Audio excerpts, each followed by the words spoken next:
They're going to need that shade. Like an industrial-sized fan on both ends, just yes, you absolutely need that.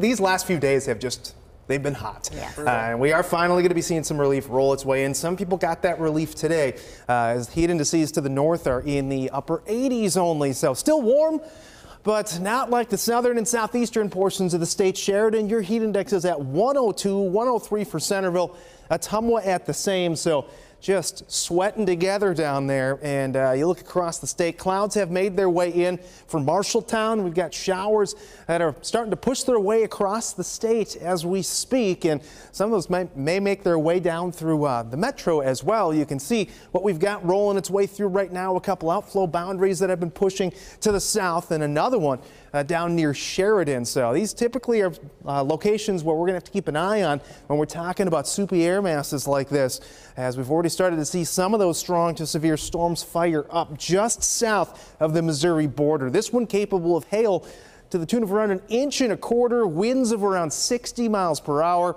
So we're keeping an eye on that southeastern portion of the state in case we do happen to see any more of those weaker showers, though, up through northern portions of the state.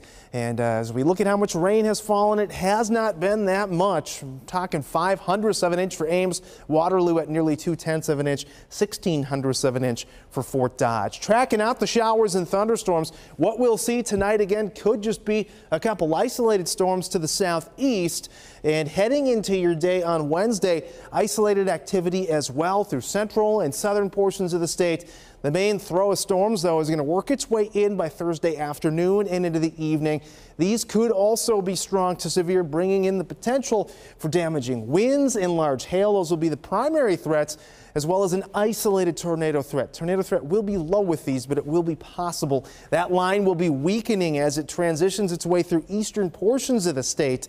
So the area of greatest concern for tonight, again, is off to the southeast. Again, a lot of that activity may be Ottumwa, even southeastward. Primary threats would be damaging wind. Could see some large hail in those as well. Threats for tomorrow shift up into the Dakotas, so that's not our problem, but it is going to be on Thursday as it makes its way our direction. So the northwestern half of the state or so will be under the gun for those storms headed through Thursday afternoon and into the evening. But good note here, that's going to cool us down drastically. We're down into the low 80s on Friday. Look at Saturday morning, 59. That is going to feel so refreshing.